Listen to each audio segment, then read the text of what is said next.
Hi guys, this is Miriam Cutelis, and today we're going to be exploring abstract art with Kandinsky. First, let's look at a work of art by the artist Wassily Kandinsky. Wassily is spelled this way. What do you notice when you look at his work? I'm going to give you a few seconds to look at it.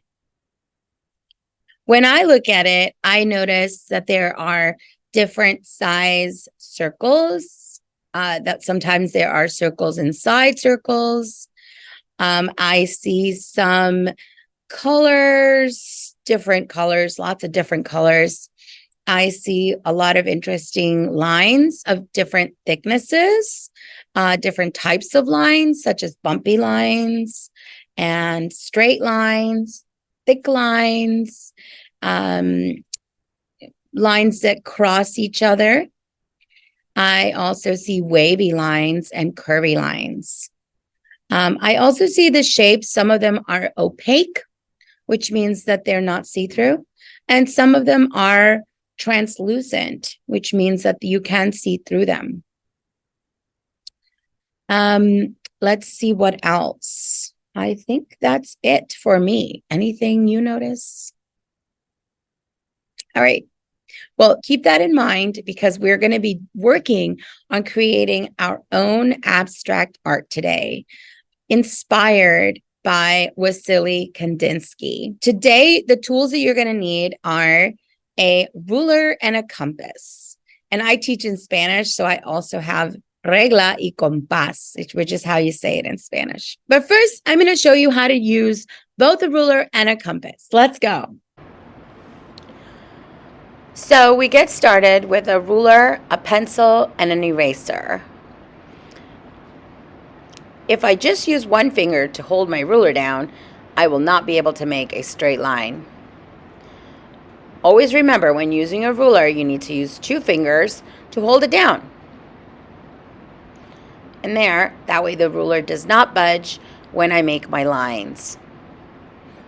I write right beside the ruler to make my straight lines. Look, I'm going to make some crossing lines across these straight lines. And look, I've made rhombuses.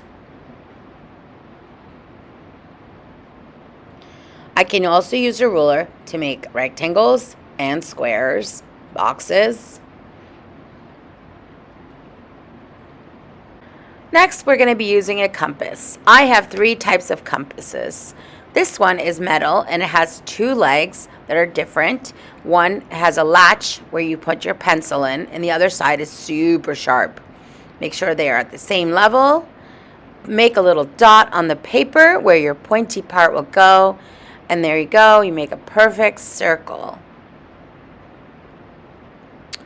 You can also adjust the size of the opening of the leg to make smaller circles. You can open up the angle to make a larger circle. I find that if you rotate the paper, it gets a lot easier. And remember to put that dot in there so that if you lose your spot, you can always go back. This is a second kind of compass I have, and it has a screw tightener for the pencil to go through. Make sure they're even, and then tighten the screw. Ready to go. I don't like this one so much. It tends to slide. I put a dot on the paper and I rotate my paper to make it a lot easier. Notice the circle is not as perfect as the first one. I have a third type of compass, and this one is a ruler with a slide, and it has, in the slide, the red part has little holes in it. Again, I put a dot on the paper. I now put my finger where the dot was. I put my pencil through the hole and rotate. Sometimes it's easy to rotate the paper to make your circles. Notice the red part of the ruler slides up and down for me to change the size of my circles.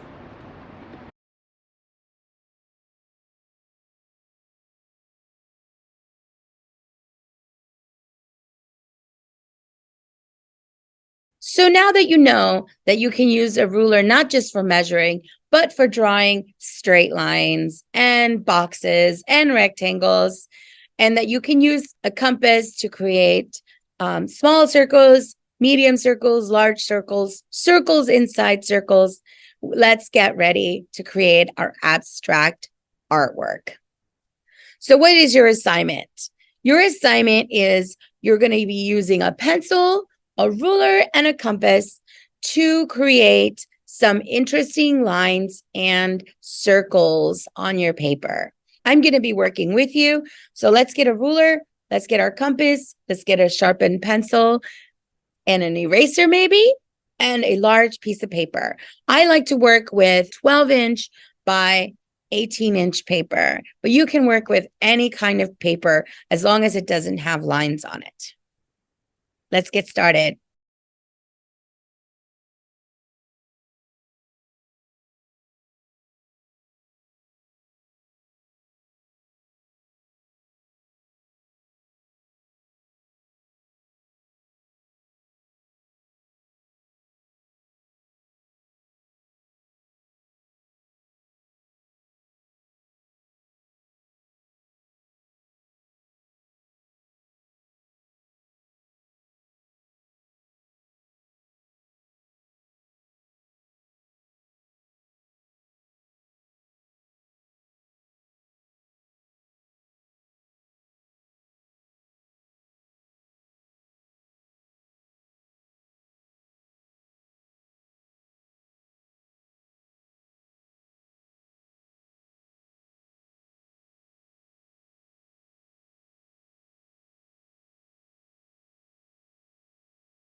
And now we're ready to color it. I use markers, crayons, oil pastels, and even colored pencils. You can use whatever you want to paint or color your Kandinsky inspired drawing. I had a lot of fun with this. You really can keep going. And I think I'm about done with this one. I'm really happy with the results. It's colorful and bold.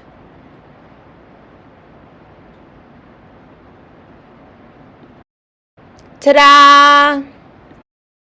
All right. I hope you had a good time. I had an amazing time working, creating my artwork with a ruler and a compass. And here you can see what I made. Now, remember at the beginning when I told you about abstract art and how abstract art is about lines, shapes, and colors. So we took care of lines, we took care of shapes, and now it's time to add color. And this is when you can actually have even more fun. You can go and find crayons, you can use coloring pencils, you can use markers, you can use all of those 3 types of materials in your work. And that is exactly what I'm going to do. Let's go.